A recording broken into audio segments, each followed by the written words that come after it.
Hello, good evening all of you. आज हम bio का एक ऐसा टॉपिक पढ़ेंगे जो कि कॉमन रहेगा। क्लास 9th की बायो का पोर्शन और 11th की बायो का पोर्शन दोनों के अंदर सेम रहेगा। ये कॉमन टॉपिक है 9th और 11th दोनों के जो बायो का पोर्शन है उस वाले में। चलो ध्यान देते हैं कि एक ऐसा कौन सा टॉपिक है जो दोनों में कॉमन है, वो है क्लासिफिकेशन।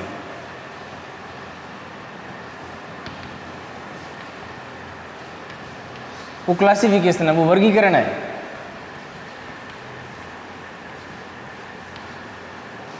तो किस प्रकार का वर्गीकरण है? सारे के सारे हम जंतु जगत की ही बात करेंगे। जंतु जगत या जीव जगत कह सकते हैं, यानी सजीव जगत। दुनिया में जितने प्रकार के सजीव पाए जाते हैं उनका क्लासिफिकेशन करना है, उनका वर्गीकरण करना है। पहले वाली क्लास में बताया गया था कि वर्गीकरण क्यों करते हैं, तो उसके सरलतम अध्ययन के लिए और आसानी से उसको हम पढ़ सकें, उनका अध्ययन हो सके, इसलिए उनका क्लासिफिकेशन करते हैं। तो पूरे के पूरे जो सजीव, दुनिया में जितने प्रकार के सजीव पाए जाते हैं उनको वर्गीकरण कैसे किया जाएगा? एक तो उनको किया जा सकता है सेल्स के आधार पर, है ना। डिवाइड करते हैं ना हम किसी चीज़ को। जैसे कि एक स्कूल में 1000 बच्चे हैं तो उसको कैसे डिवाइड करेंगे? क्या सारे के सारे 1000 बच्चों को एक जगह डालकर पढ़ाया जा सकता है? ऐसा संभव नहीं है, इससे अध्ययन में सुविधा नहीं रहती। तो बच्चों को डिवाइड कैसे कर सकते हैं? एक तो इस आधार पर कि सारे लड़कों को अलग कर दो, सारी लड़कियों को अलग कर दो। एक तो ये क्लासिफिकेशन हो गया। दूसरा ये हो गया कि एक 9th क्लास वाले बच्चों को अलग कर दो, 10th के अलग, 11th के अलग, 12th क्लास के बच्चे अलग। तो वर्गीकरण का एक ये भी आधार हो गया कि आप ना उनकी कक्षा के आधार पर बांट सकते हो, आप उनके जेंडर के आधार पर बांट सकते हो, स्त्रीलिंग और पुल्लिंग के आधार पर डिवाइड कर सकते हो। और क्लास में भी यदि डिवाइड करना है, एक क्लास में 40 या 50 बच्चे बैठे हैं, यदि उनको भी डिवाइड करना है, उनको भी क्लासीफाइड करना है, तो कैसे कर सकते हो? 90% से ऊपर वालों को अलग कर सकते हो, 90% से कम वालों को अलग कर सकते हो। एक ये आधार हो सकता है। दूसरा, यदि इसके अलावा यदि लैंग्वेज के आधार पर इंग्लिश बोलने वाले इंग्लिश मीडियम में कर सकते हो, आप हिंदी वाले हिंदी में कर सकते हो। तो डिवाइडेशन के पार्ट्स बहुत सारे हो सकते हैं ना। उनको हाइट के बेस पर कर सकते हो, 5 फीट से कम वाले इधर, 5 फीट से ज़्यादा वाले उधर। तो बहुत सारे आधार हो सकते हैं जिसके आधार पर आप किसी भी चीज़ को वर्गों में बांट सकते हो, वर्गीकरण। तो यहाँ पर भी हमें जब पूरी दुनिया के जीव जंतुओं को अलग अलग बांटना है तो कुछ आधार चाहिए। तो पहला आधार हम क्या ले सकते हैं? सेल ले सकते हैं। कौन सा लेंगे? सेल, कोशिका। कोशिका के आधार पर हम डिवाइड करेंगे तो एक वे जीव जिनके अंदर कोशिका प्रोकैरियोटिक टाइप की होगी, उन्हें प्रोकैरियोट्स कहते हैं। दूसरे वे जीव जिनमें कोशिका कैसी होती है? यूकैरियोटिक। तो सेल के आधार पर दुनिया में 2 प्रकार के जीव होते हैं, प्रोकैरियोटिक और दूसरा क्या है? यूकैरियोटिक। इसके अलावा भी बहुत सारे हमारे पास आधार हो सकते हैं, बेस पॉइंट हो सकते हैं, जिससे हम इन चीज़ों को मल्टीप्लाई या डिवाइड कर सकते हैं, उनको क्लासिफाइड कर सकते हैं, उनका क्लासिफिकेशन कर सकते हैं। एक साइंटिस्ट आया था 1969 में, H.S. विटेकर नाम था उसका, सुना होगा सभी ने। इसने क्लासिफिकेशन दिया था, वो सबसे बड़ा क्लासिफिकेशन था, जिसको अपन बोलते हैं पंच जगत प्रणाली।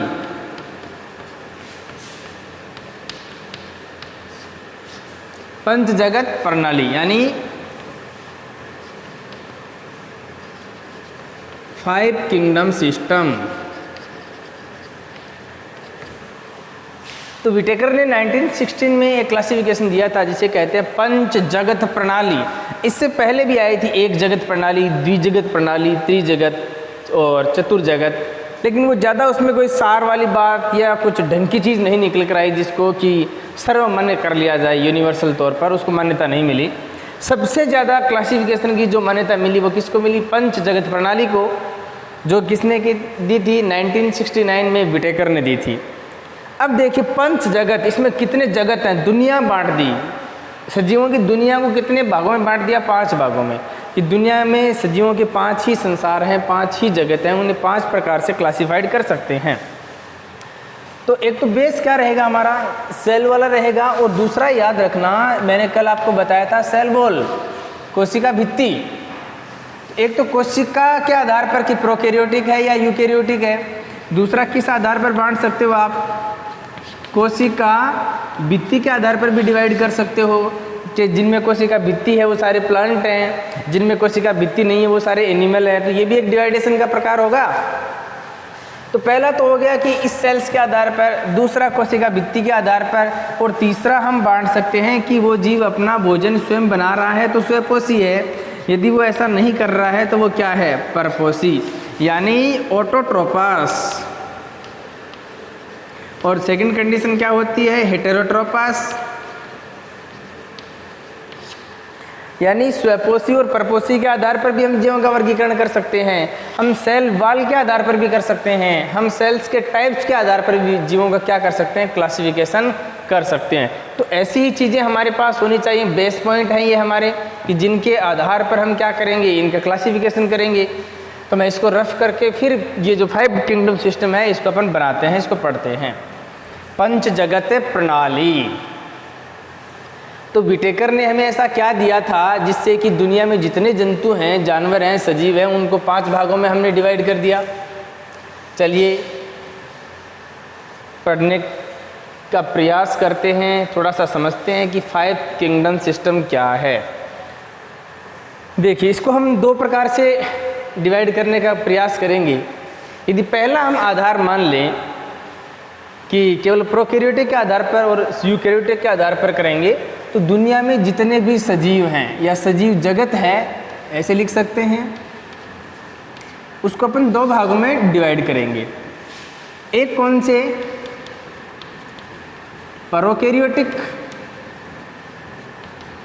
और दूसरे कौन से, यूकैरियोटिक। प्रोकैरियोटिक में क्या आएंगे भाई, ऐसे जीव आएंगे जिसमें केंद्रक स्पष्ट नहीं होगा, जैसे उसको ग्रुप को नाम दिया गया था मोनेरा, उस ग्रुप का क्या नाम था, मोनेरा। उस जगत का क्या नाम था, मोनेरा जगत। यदि मैं एग्जाम्पल की बात करूं तो सारे के सारे बैक्टीरिया, साइनोबैक्टीरिया यानी नील हरित शैवाल और जीवाणु। यूकैरियोटिक जो जीव हैं उसको भी हम डिवाइड कर सकते हैं, लेकिन यूकैरियोटिक में क्या होगा बताइए, यूकैरियोटिक प्रकार के जो जीव हैं उसमें क्या होगा, उसके अंदर सारे के सारों में स्पष्ट केंद्रक पाया जाएगा, लेकिन थोड़ा सा मल्टीप्लाई का आधार चेंज करते हैं। एक कोशिकीय जीव और दूसरा कौन सा मान लेंगे, बहुकोशिकीय जीव। अब देखिए एक कोशिकीय जीव कौन से हैं भाई, जो कि यूकैरियोटिक होते हैं। उस जगत का नाम दिया गया था विटेकर के द्वारा प्रोटिस्टा। तो मैं राउंड शेप में जो लिख रहा हूँ सारे के सारे किंगडम है, 5 किंगडम बताए थे जगत। पहला मोनेरा हो गया जो कि प्रोकैरियोटिक है, दूसरा प्रोटिस्टा हुआ जो कि यूकैरियोटिक है। लेकिन कैसा हुआ, जो एक कोशिकीय था जैसे कि अमीबा, पैरामीशियम, युगलीना। अब बहुकोशिकीय जीव में देख लीजिए, बहुकोशिकीय जीवों को फिर से 3 भागों में डिवाइड किया गया था, लेकिन उसके अंदर देखो बहुकोशिकीय जीवों को डिवाइड किया ना, उसके कुछ बेस पॉइंट्स हैं, वो मैं आपको बता दूं कि बहुकोशिकीय जीवों को कैसे डिवाइड किया गया। इसमें आधार माना इन्होंने सेल वाल वाले,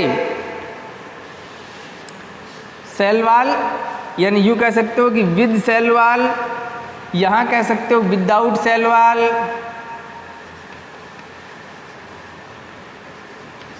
रफ कॉपी में या जहाँ पर आप इसको उतार रहे हैं वहाँ पर क्या लिखेंगे, कोशिका भित्ति वाले, क्या कोशिका भित्ति वाले, और यहाँ पर क्या लिखेंगे, कोशिका भित्ति नहीं। जिसमें कोशिका भित्ति नहीं होती वो यहाँ लिखेंगे, और कोशिका भित्ति वाले कहाँ लिखेंगे, यहाँ लिखेंगे। तो भैया एक बात मैंने आपको बताई थी कि जंतुओं में कोशिका भित्ति नहीं होती, पादपों में कोशिका भित्ति होती है। तो सारे के सारे प्लांट आएंगे ना इसमें, प्लांटी, सारे के सारे पादप जिसमें सेल वॉल होती है। वो इसमें आ गया, तो मोनेरा यहाँ, प्रोटिस्टा यहाँ, फंजाई और प्लांटी वहाँ आ गया, तो एनिमिलिया रह गया। तो यहाँ पर देखिए क्या आएंगे जिसमें सेल वॉल नहीं होती, वो तो सारे के सारे एनिमिलिया में आते हैं, एनिमल कह सकते हैं। किसी भी जंतु में या मनुष्य में, गाय भैंस भेड़ बकरी में सेल वॉल नहीं होती है। या विद सेल वॉल लिखा तो विदाउट सेल वॉल, सॉरी यहाँ पर लिखना होगा उसको विदाउट सेल वॉल, जिसमें सेल वॉल नहीं होती। किसमें नहीं होती? एनिमल में नहीं होती, एनिमिलिया। ठीक है, इसका एग्जाम्पल मनुष्य कह सकते हैं। विद सेल वॉल, जिसमें सेल वॉल होगी। इनको कितने भागों में? वो तो सारे के सारे प्लांट ही हैं, लेकिन फिर भी देखो इसमें एक दो सेल वॉल के आधार पर भी दो भागों में बांट देंगे। कौन कौन से? एक कर देंगे अपन स्वपोषी और दूसरे क्या कर देंगे? परपोषी। या स्वपोषी जो होंगे वो क्लोरोफिल वाले, क्लोरोफिल यानी पर्णहरित क्लोरोफिल वाले, ये भी याद रखना। और परपोषी, इसमें क्लोरोफिल है यानी सी, मैं शॉर्ट में लिख रहा हूँ, क्लोरोफिल नहीं होगा। ऐसे परपोषी क्या कहलाएंगे? जिसमें क्लोरोफिल नहीं होगा, जैसे फंजाई यानी सारे के सारे कवक, ये रखेंगे। फंजाई एक प्रकार का जगत है। और क्लोरोफिल वाले सारे के सारे क्या हैं? यहाँ लिख रहा हूँ मैं इसको, प्लांटी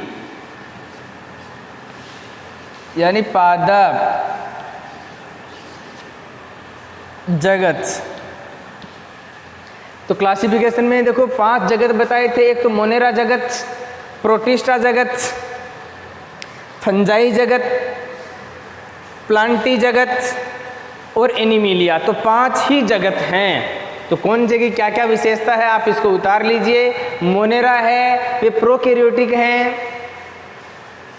प्रोटिस्टा हैं, ये यूकैरियोटिक हैं लेकिन एक कोशिकीय हैं। फिर देखिए आगे, उसको जब डिवाइड किया, बहुकोशिकीय जीव 2 प्रकार के, सेल वॉल वाले, कोशिका भित्ति जिसमें होती है और कोशिका भित्ति होने के बाद में अपना भोजन स्वयं बना पाते हैं, वो सारे प्लांट। कोशिका भित्ति है लेकिन अपना भोजन स्वयं नहीं बनाते, वो सारे फंजाई। और जिनमें कोशिका भित्ति नहीं होती और अपना भोजन स्वयं नहीं बनाते और बहुकोशिकीय होते हैं, सारे एनिमल, सारे के सारे एनिमल, मनुष्य, गाय भैंस भेड़ बकरी, सारे के सारे इसमें आते हैं। प्लांट जितने भी हैं वो सारे के सारे प्लांटी में आएंगे। फंजाई जो कवक होते हैं वो ऐसे हैं कि हैं तो प्लांट, उसका रीज़न क्या है? ये अपना भोजन स्वयं नहीं बनाते।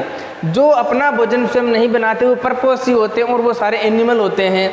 लेकिन यहाँ पर फंजाई है यानी कवक ना, वो अपना भोजन भी नहीं बनाते और उसमें भी शामिल नहीं है एनिमल में, प्लांट में शामिल है। क्यों भाई? उसका रीज़न है क्योंकि इसमें सेल वॉल पाई जाती हैं। तो एक चीज़ हमेशा याद रखना, पादप और जंतुओं को अलग अलग किस आधार पर कर सकते हैं? सेल वॉल के आधार पर, क्योंकि किसी भी जंतु में सेल वॉल नहीं होती। सारे के सारे पादपों में सेल वॉल होती है। तो फंजाई में सेल वॉल है, इसलिए क्या है? इसलिए पादप है, इसलिए वो प्लांट है। अपना भोजन स्वयं नहीं बनाता, वो उसकी बाद की बात है, लेकिन उसमें कोशिका भित्ति है इसलिए वो कवक है। यानी फंजाई जो जगत है वो भी प्लांट्स में आएगा। या थोड़ा इसको अलग कर दिया हमने, ये उतार लीजिए ऊपर वाला, ना बीच वाला।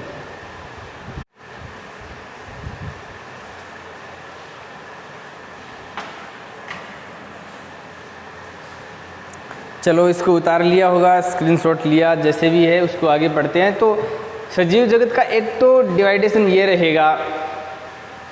एक फर्दर टाइप से हम इसको डिवाइड करना चाहेंगे, वही मेथड हमें विटेकर वाला ही रखना है।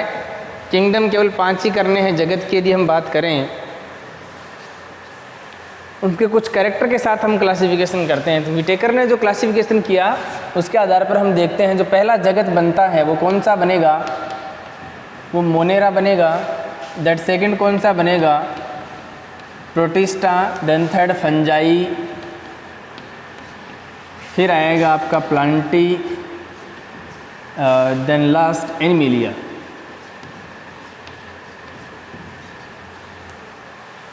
देख कुछ कैरेक्टर हम पढ़ते हैं, दुनिया में केवल 5 ही जगत है, यानी प्लांट है चाहे एनिमल है, दुनिया में कोई भी सजीव हो, इनके अलावा बाहर कहीं नहीं है, वो इसी के अंदर इन्वॉल्व है। जैसे कि मोनेरा, अब देखो आपको कुछ चीज़ें याद रखनी है कि मोनेरा के जीव है ना, उसमें क्या नहीं होगा, उसमें केंद्रक नहीं होगा। ये बात आपको याद रखनी है, केंद्रक नहीं होगा। यहाँ पर मैं केवल एक ही वाले होगा होगा होगा और यहाँ पर भी केंद्रक होगा। अच्छा, ये जीव क्या हैं? ये एक कोशिकीय जीव हैं।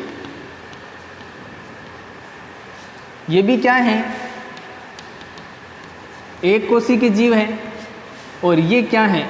एक कोशिकीय और बहुकोशिकीय दोनों आपको मिलेंगे यहाँ पर। ये भी क्या हैं? बहुकोशिकीय।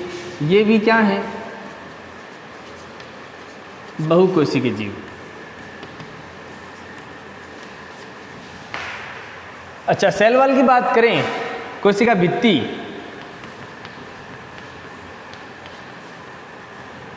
इसमें होती है और इसमें नहीं होती है। फंजाई में सेल वॉल होती है, प्लांटी में सेल वॉल होती है, इसमें नहीं होती। ये चीज़ें आपको याद रखनी है। इसकी सेल्स कैसी होती है कि प्रोकैरियोटिक हैं। ये क्या हैं? यूकैरियोटिक। ये भी यूकैरियोटिक, ये भी यूकैरियोटिक और ये भी क्या है? यूकैरियोटिक। तो डिवाइडेशन के ये इसने जितने पार्ट्स हैं यहाँ पर दिए हैं वो मैं आपको बता रहा हूँ। केंद्रक की झिल्ली, केंद्रक झिल्ली है ना, हालांकि इसको अलग से नहीं लिखना था क्योंकि ये तो इसी से इन्वॉल्व है ना, प्रोकैरियोटिक है तो केंद्रक झिल्ली नहीं होगी। इसमें केंद्रक झिल्ली नहीं है, इसमें केंद्रक झिल्ली है, बाकी सब में है। तो ये सबके एक दो एग्जाम्पल यदि लिखे हैं तो मोनेरा में क्या आएंगे? जीवाणु। इसका एग्जाम्पल अमीबा। इसका यीस्ट नाम सुना है या मशरूम ले लो भाई, जो कॉमन लगता है सबको। प्लांट्स में तो आपको सबको पता है, बहुत हैं, लेकिन कॉमन नाम लेंगे तो खेजड़ी। एनिमल में तो गाय, भैंस, भेड़, बकरी, मनुष्य। अब देखो प्रकाश संश्लेषण या स्वपोषी नाम दे दूं, ये क्या हैं? स्वपोषी हैं, ऑटोट्रोपस हो सकते हैं, ये भी हो, ये नहीं हो सकते, वो नहीं हो सकते, आगे वाले सब ऑटोट्रोपस हो सकते हैं। तो ये जो डिवाइडेशंस का पार्ट हमने बनाया है, इसको थोड़ा सा आप माइंड में रखेंगे।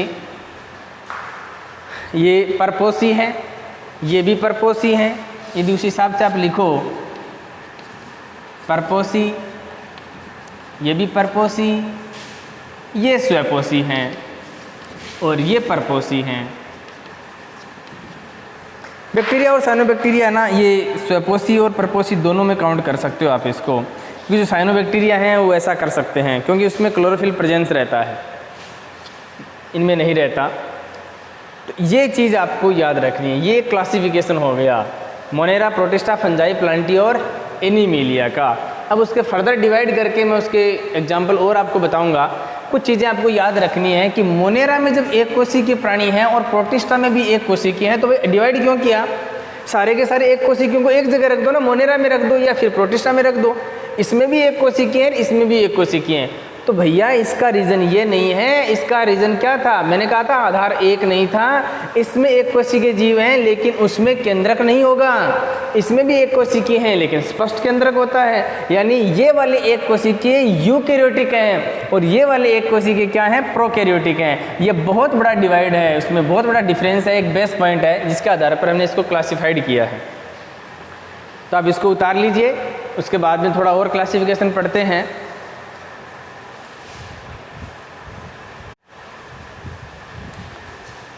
तो हम इसको पहला एक क्लासिफिकेशन हमने पढ़ा, दूसरा क्लासिफिकेशन ये हमने पढ़ा। थोड़ा सा इसको और आगे डीप लेकर जाते हैं कि इसमें क्या क्या एनिमल्स हैं और प्लांट्स हो सकते हैं, ताकि आपको और अच्छे से समझ में आए। इसको उतार लिया या स्क्रीनशॉट ले लेना, मिटा के आगे पढ़ते हैं।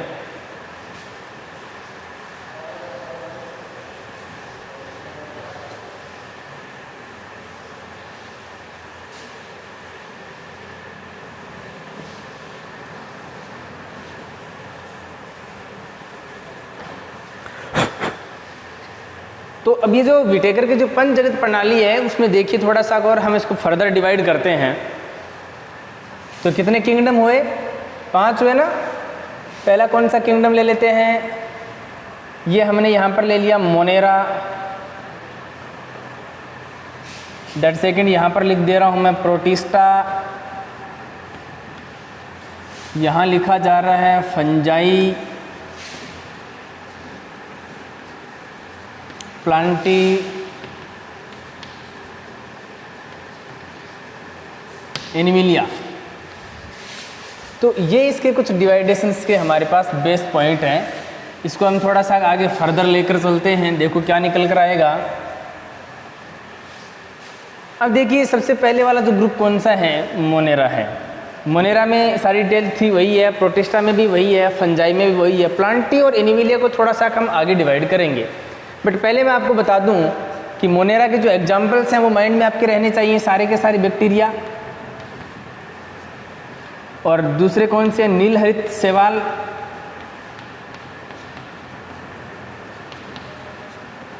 ये इसके एग्जाम्पल हैं। प्रोटिस्टा की यदि हम बात करें तो केवल एग्जाम्पल से यदि समझोगे तो अमीबा है। देन सेकंड पैरामीशियम भी इसी ग्रुप में शामिल आता है। और एक बहुत बड़ी चीज़ है युगलिना, जिसको हम ना तो प्लांट मानते हैं ना एनिमल मानते हैं, दोनों के बीच की योजक कड़ी मानते हैं। क्यों मानते हैं ये भी मैं आपको बता देता हूँ। तो ये इसके एग्जाम्पल्स हो गए।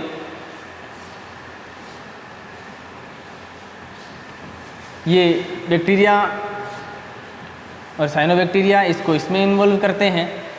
फंजाई की यदि हम बात करें तो सारे के सारे कवक हैं जिसमें मशरूम आता है, जिसे छत्रक कहते हो ना, देखे नहीं होंगे कवक आपने फंजाई। जब बरसात होती है तो खेत में कुछ खुम्बी आप जिसे कह सकते हैं वाइट कलर की ऐसी छत्ती नुमा एक ऐसी निकल आती है ना, कूड़े करकट के ऊपर उग आती है सफ़ेद सफ़ेद, लोग उसकी चटनी बनाते हैं। वो मशरूम ही है, वो छत्रक ही है, वो एक प्रकार का कवक है। प्लांटी है ना, इसको हम फर्दर डिवाइड करेंगे 5 भागों में। इसको इधर ले आते हैं, ये जो प्लांटी वाला ग्रुप है इसको फिर से 5 भागों में हम बांट सकते हैं। एक नंबर इसमें आएगा थेलोफाइटा या थेलोफाइट कह सकते हो। दूसरे प्लांट हैं ब्रायोफाइट। तीसरा जो ऑप्शन है इसका टेरिडोफाइट, इसमें पी साइलेंट रहेगा, टेरिडोफाइट है ना, क्योंकि 9th के बच्चे हैं या कुछ नए बच्चे आते हैं तो जब उसको फोनेटिक्स की नॉलेज नहीं होती तो फिर इसको क्या बोलते हैं? पटेरिडोफाइट। तो ये क्या है? पी साइलेंट रहेगा तो टेरिडोफाइट। चौथा पोर्शन कौन सा होगा इसका? जिम्नोस्पर्म।